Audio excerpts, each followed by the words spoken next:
Tom, Helena, how are you? Doing great. How are you? I'm good. This is a special day on Forked. We have our first guest and collaborator, Tom Philpott. Say hello to everybody, Tom. I'm so happy to be here, guys. Long time coming. I've been a listener since you first started, so it's great to be here. Terrific. Before we get down to it, I do want to do a little bit of promotion. Buzzkill, which is Fern's podcast on the pollinator crisis, is up for a Signal Award for the best podcast in the sustainability and environment category, which is a great thing. The Signal Awards are a big honor, and we hope we can win. Now, the thing about the Signal Awards is it's sort of like the Webbies, if you're familiar with that, where you vote. So if you listen to the podcast, I would love it if you go out there and vote for us. It's very easy to do. You just go to www.vote.signalaward.com. Now, you will need to register and you have to verify your email, but I voted and so far, no spam. So help support Buzzkill. Oh, voting is open until October 9th, which means there are now 2 days left. All right, so there's the bit of business to keep the lights on. Why don't we jump in? As you know, Helena, and maybe you know, Tom, we like to start every episode of Fork with what we call the double take, which is something in the food news that is it makes you do a double take because it's usually bad, but it could just be surprising. Now, for this time, I think we should talk about the fact of RFK Jr. rejecting the UN Declaration on Non-Communicable Diseases. This happened a little while ago. The coverage on it was, to me, and I'll get to let you both talk about this. But to me, the interesting thing about it was that it didn't really provide all that much information about why RFK Jr. rejected it. It did cover the fact that he said that it was promoting radical gender ideology and abortion. That's about as far as the news went. But if you actually listen to RFK Jr.'s videotaped comments on it, was about four minutes long. He did say a bit more. He got to the, quote, biological reality of sex, women-only spaces, and this is the one that I thought was most interesting, the constitutional or international right to abortion, none of which is in the UN Declaration.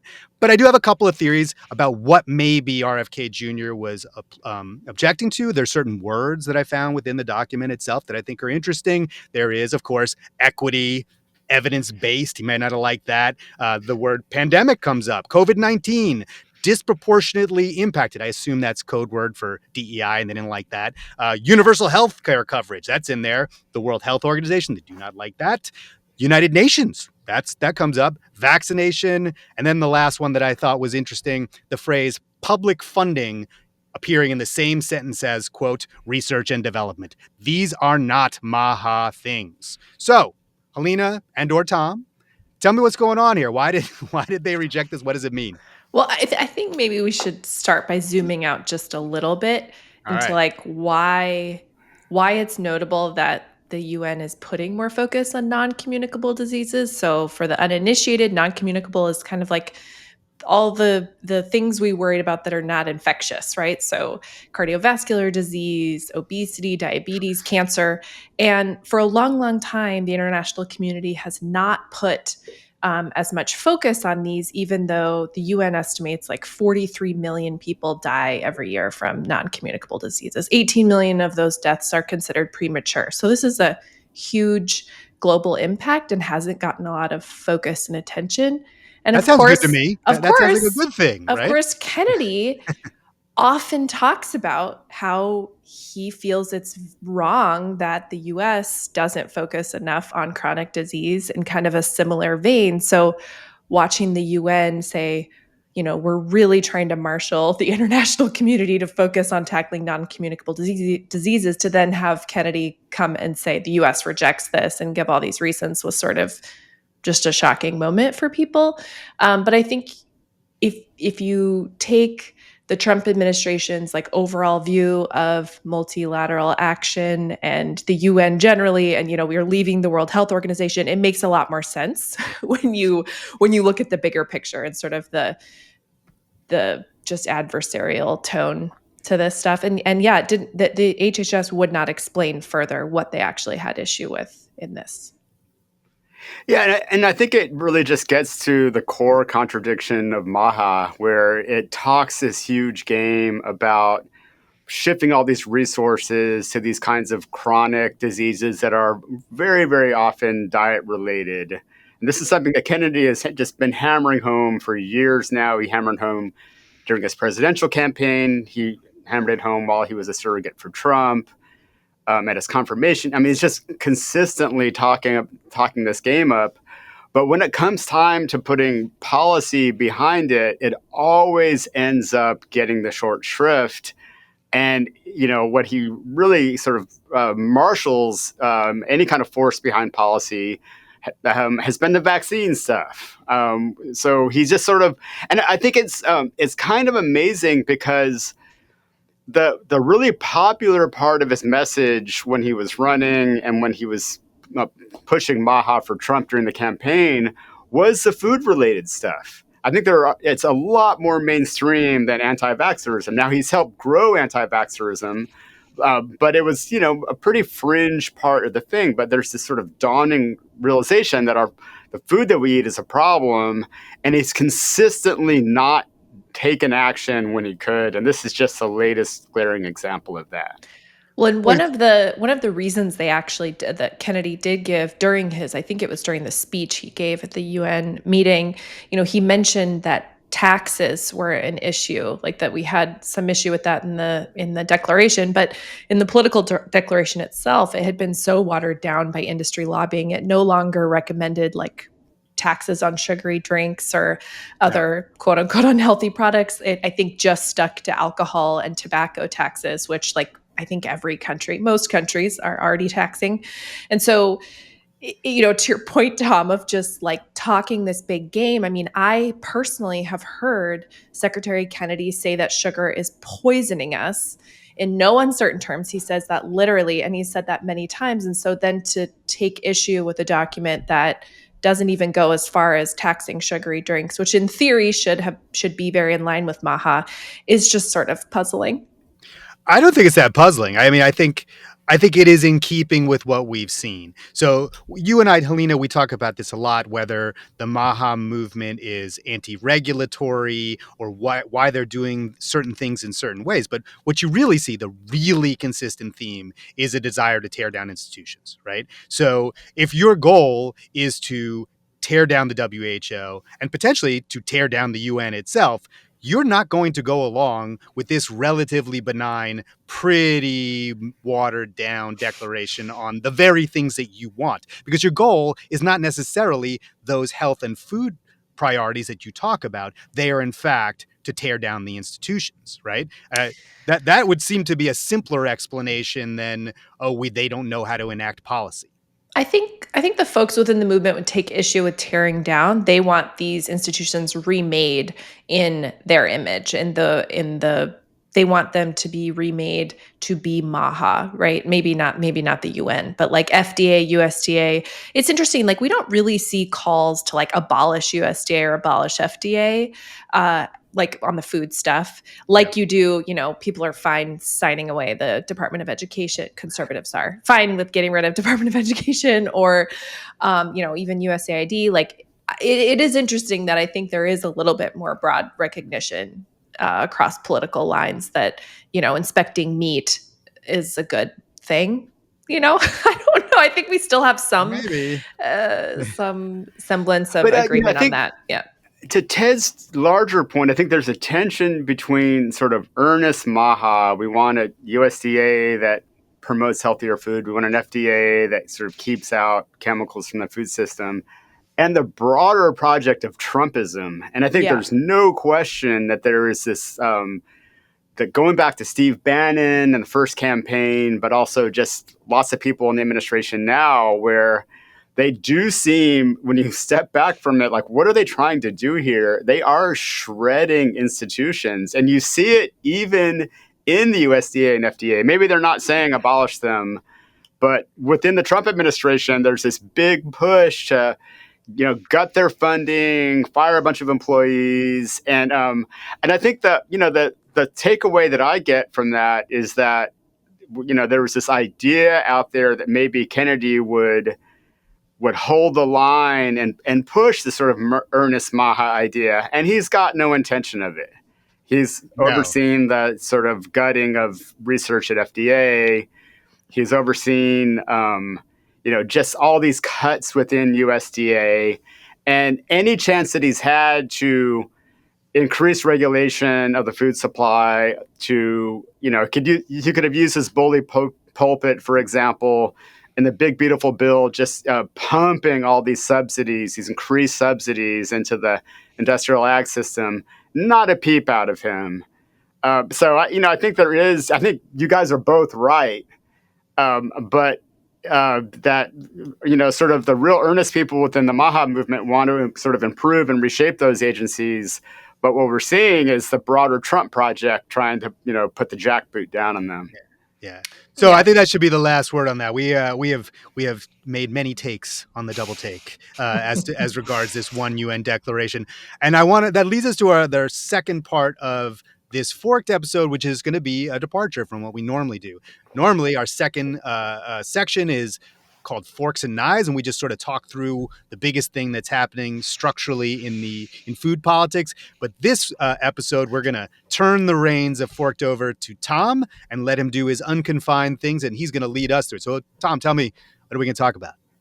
I'm gonna unconfine us from the usual constraints of your podcast, and I am just really fascinated to talk to you guys about the broader project of MAHA.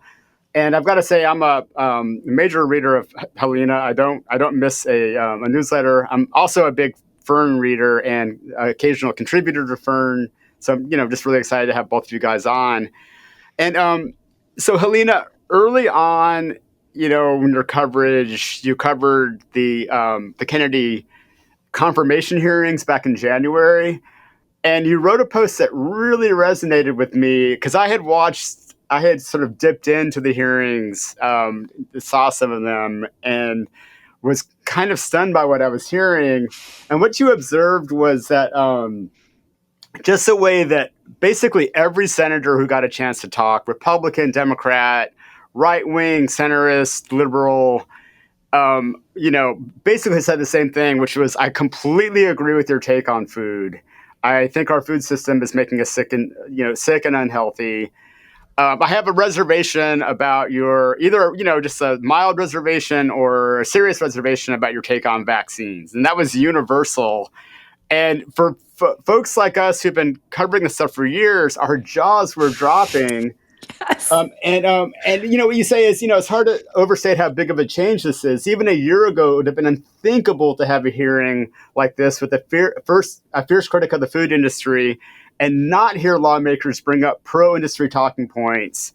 So I want you to, maybe take us back to that place and just talk about how weird it was. And then let's, use that as a context to talk about what's happened since. Yeah, I remember that time well because I kind of looked around and thought, is everyone else hearing this? Right? Like, I think sometimes it can be helpful when you're on a beat for a long time because you get to sort of understand how something, I think most reporters listening to that were like, yeah, whatever. They agree on food and whatever. But it was such a change from where we've been. And it told me, I think, how much the politics, or it suggested to me, I think, how much the politics may have shifted underneath our feet and we sort of didn't realize it. And I still think that's true to an extent. I think what we've seen since that moment is a big divergence between the political power of big agriculture and the political power of big food. And we could talk about kind of the differences between those, but I think in the past, we've always just seen, the food industry or ag always gets its way. And, senators defend both of them for the most part. A lot of Republicans would come and say, we need the food industry, especially during fights about school meals during Michelle Obama. Like, these were just normal talking points that we would hear. And I think the politics have changed. I think the grassroots taking up this MAHA as part of MAGA has really shifted things on the right in ways that we're still sort of trying to understand.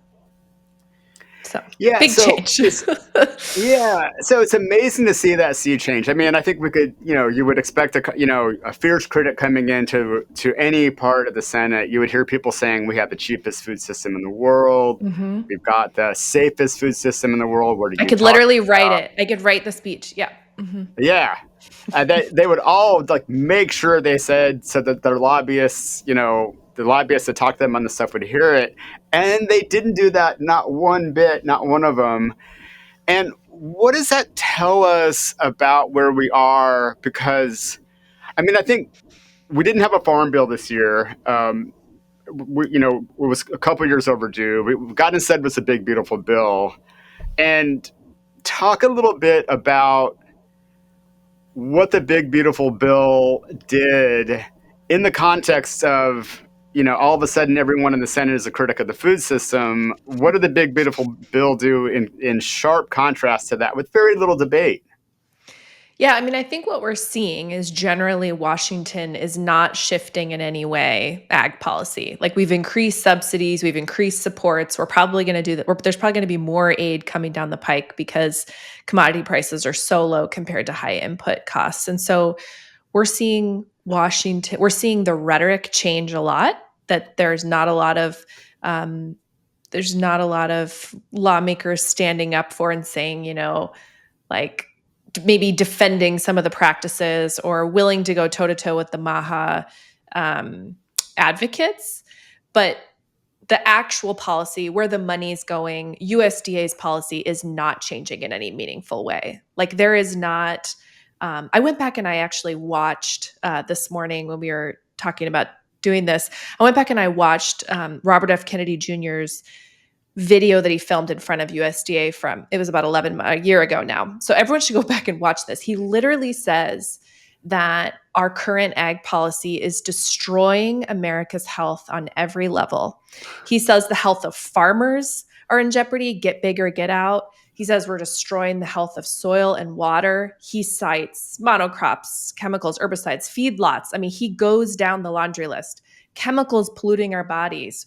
We're going to give farmers an off-ramp from the current system. That's what he says. And I think these are politically potent in a way that, Tom and I, we've been watching this probably slowly build over time, but those talking points are now resonating. And yet we've seen, I don't think any movement in that direction in terms of ag policy. Now, the food policy is a little more complicated. Like I think food companies aren't necessarily getting their way in that way. Like they are pushing food dyes out. They are going to be doing grass reform, which clamps down somewhat on food chemicals. So there's a little bit of a divergence there, but the rhetoric does not in any way illustrate where policy is now. That's just a fact. I want to get a take from both of you guys on this next question. And that is, since Kennedy sort of, prove that this is a resonant kind of talking point, and the kind of speech he gave outside of the USDA a year ago, you just mentioned, is a resonant talking point, and has gotten all these, senators to sort of, subtly, without comment, change, or not so subtly, but acting like it's no big deal, completely change the way they talk about food and ag.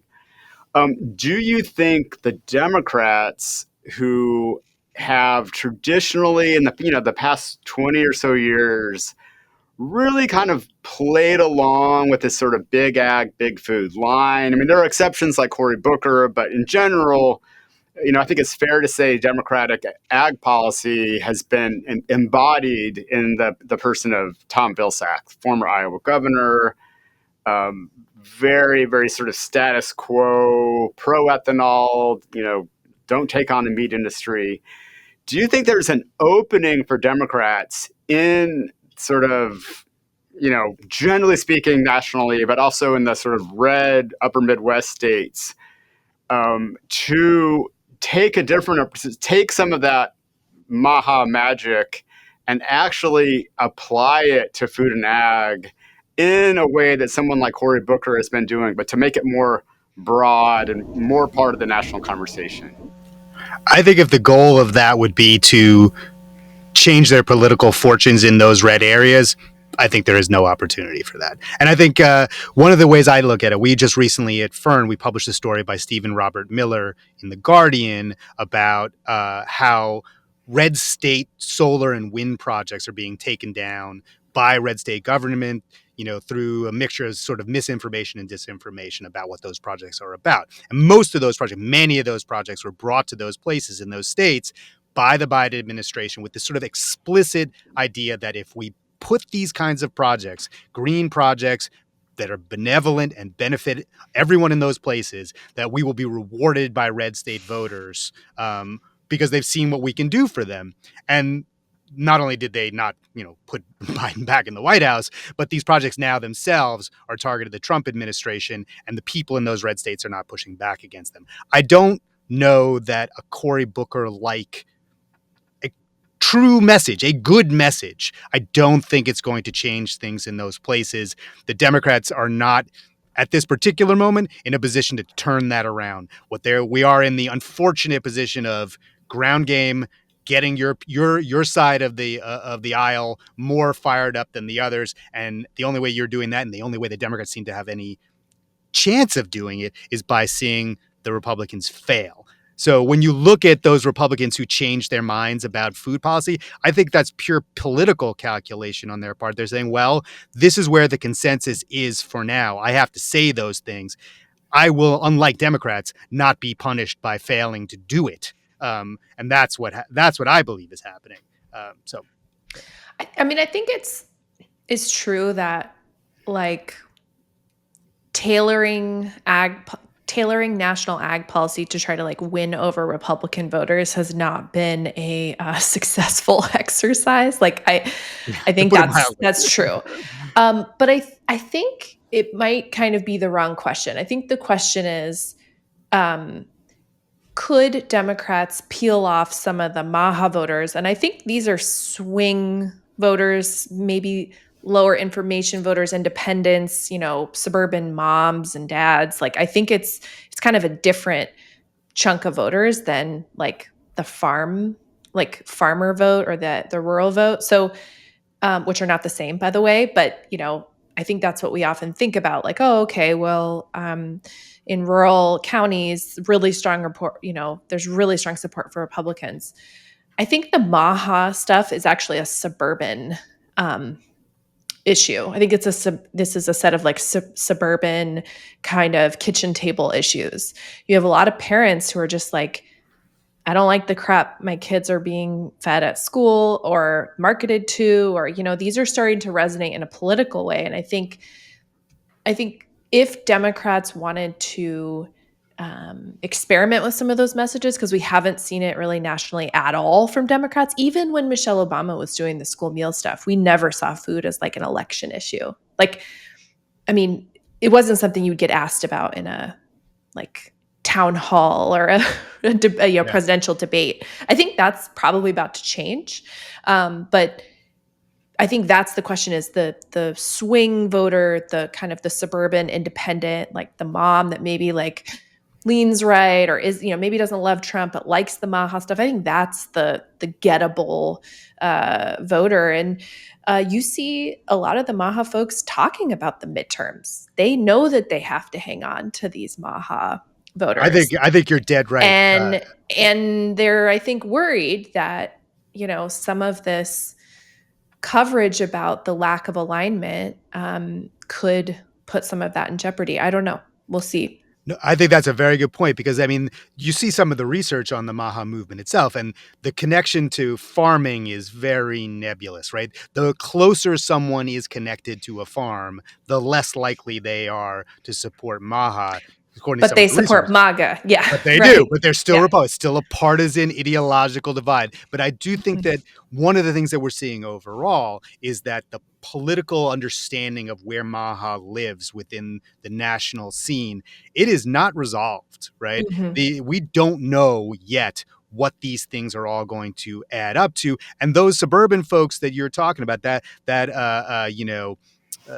potential farmers market person, but who also likes wellness products, but who voted for Trump and really likes RFK Jr., they are still up for grabs. That, I think, is very, very clear. Yeah, and one thing I would say also to go back to Helena's point about the rural vote, the farm vote, even in a place like Iowa, I just did a big piece for the New Republic that's coming out soon about Iowa. Even in a place like that, the percentage of the population that is a farmer or works on the farm is vanishingly Very tiny low. because the Yeah. remnant farms there are so giant. And there's just a recent report out that looked at Iowa's economy. And does anyone want to give, like, I'm going to give you an over under of 25. What percentage of Iowa's economy comes from agriculture? Over or under 25? I'll bite. I'm gonna say under. Yeah, I want to say under because that's the counterintuitive thing, but I would have thought it'd be like half or something. See, I said you guys, I let you guys off too easy. It's 7% of Yeah. GDP in Iowa Wow. comes from agriculture, and it's finance and real estate and insurance and They got a lot of just the banking. Yeah. normal stuff. Just dwarfs agriculture, and so I think that there is a bit of a paper tiger issue with this sort of ag lobby, even as in its strongest point. And I do think that people in a place like that are tired of drinking toxic water. Most of them are not benefiting directly from farms. Now, there's huge cultural issues in Iowa, and it's gone right in a way that is kind of stunning. With this, sort of cultural right wing issues, but one thing I'll say is that Obama won Iowa in 2008. He won in the caucus and then in the general election on an explicit campaign of regulating CAFOs, regulating these giant animal feedlot operations. And if you look at the 2020 caucus, Bernie Sanders and Liz Warren went in there and with this huge reform agenda, cracking down on CAFOs, break up big ag. And, it's the Democratic side, but you would think they would get trounced in Iowa because this stuff is so popular.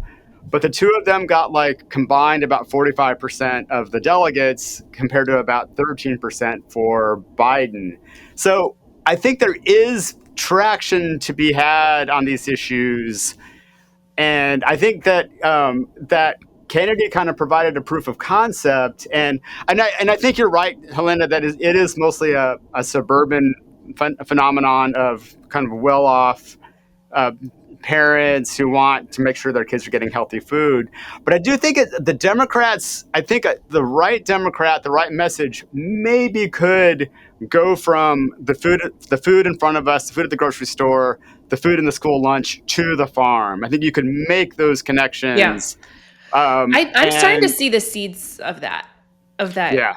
through the regen ag stuff. There's starting to be more conversation about, and this is among mostly advocates and folks in the grassroots, right? Those are no pun intended, but this is not things I'm seeing coming out of USDA, to be clear. But the talking about regenerative ag or soil health or whatever you want to call it, and making that connection to consumers and maybe nutrient density or just overall health, talking about the microbiome. There's a lot of thread lines there that I think are starting to be talked about and are not partisan. You definitely do see an actual grassroots movement among farmers. I think it's a slim minority, but there is a grassroots movement there on the regen ag stuff. A lot of those folks are libertarian or right. They might even be just consider themselves kind of strong Republican, but they absolutely want to opt out of the current system. And that is there. That's real. And so how that might be threaded together with some interesting coalition is I don't, it's an interesting thought experiment, but I think it's very early days for that. I think so too. I have to say, I'm a little skeptical. I agree that what you're describing exists and that is meaningful. I'm skeptical that it will turn many votes by the time the midterms come around. And it's a long ways off, I think. Yeah. Yeah. But if you just look at the cover crop numbers, I don't know what they are for Iowa now, but I mean, just overall, it's just and cover crops are not the be all end all of regen ag, but they're sort of a marker, right, of where things are. And I mean, it's I don't know what the latest numbers are. What is it, 5 or 7% nationally using cover crops? And that would be Regen Ag Light, right? That would be like your first step. So just sometimes you think about, oh, regenerative, it's so buzzy. There's been all these documentaries. I think like consumers kind of know what it is now. But if you really take a look and compare that to where we are, like we're just very far away from that. So, Tom, I'm going to grab my ball and take it back and pull us away from Unconfined and put us back into Fork territory. Is that okay? Okay. All right. Go for it. So our final segment, again, we're doing some new stuff here today. Normally what we do is we try to talk about a good vibe, something that's happening in food politics that's not so terrible. But we're going to do something else. And I think it's fun. I think we should talk about what things we are reading right now. And I know what I'm reading right now, which is David Copperfield. I try to get a little novels in there when I can, but I want to know what you two are up to and what you think is interesting. Go for it, Helen. So it's next on my list, but I'm going to read Food Intelligence, the new book by Kevin Hall and Julia Ballou. And I think it's very needed right now because it's very focused on the science of what we know and what we don't know about nutrition and metabolic health.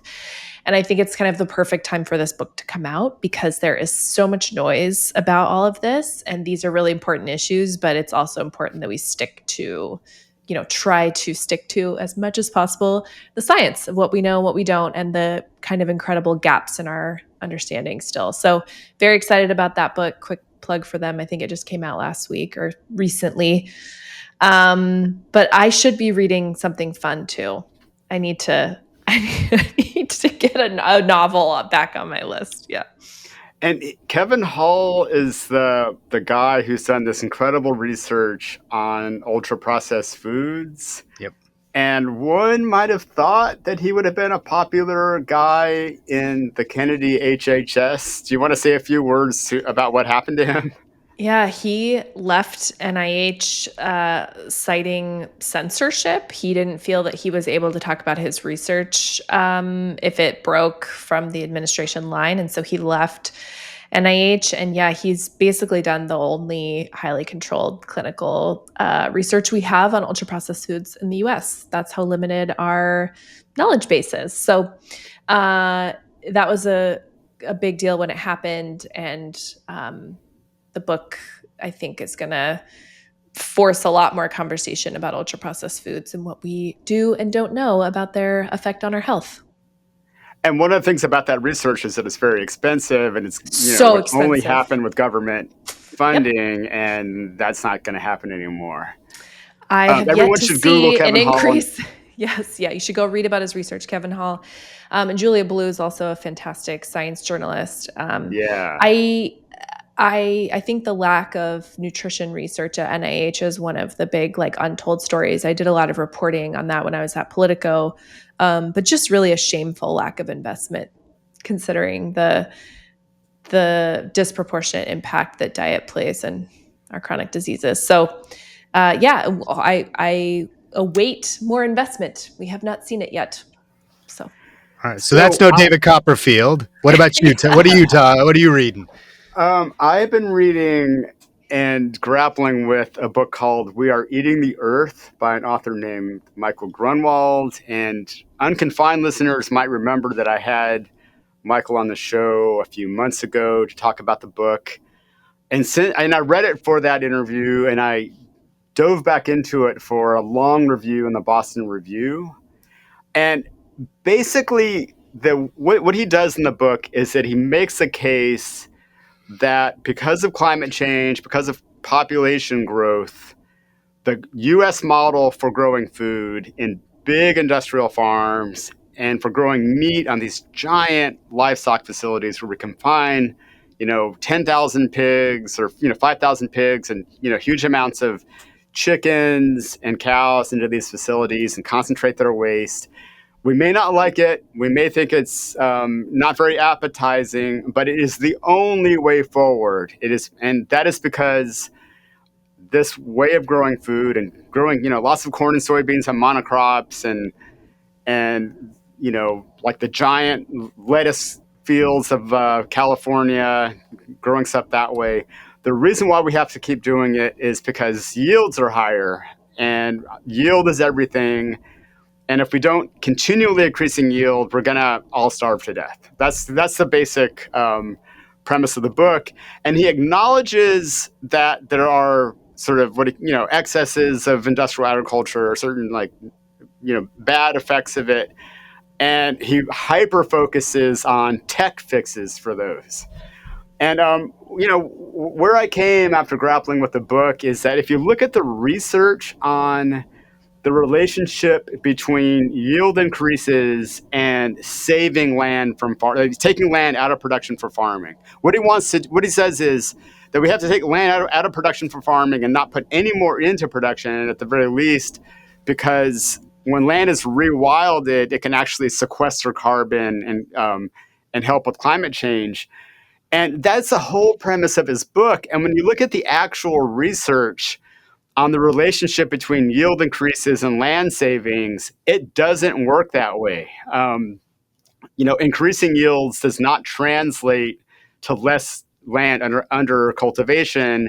In fact, it can have the opposite effect, because if you're down in Brazil and you're cutting into the savanna, the Brazilian savanna, to plant soybeans, and you're getting these incredible yields, then someone else who can get land down there is going to want to do the same thing. And so you get this sort of deforestation effect from yield increases. And then, what I'll say about the search for tech fixes is he devotes about 2/3 of the book to this topic.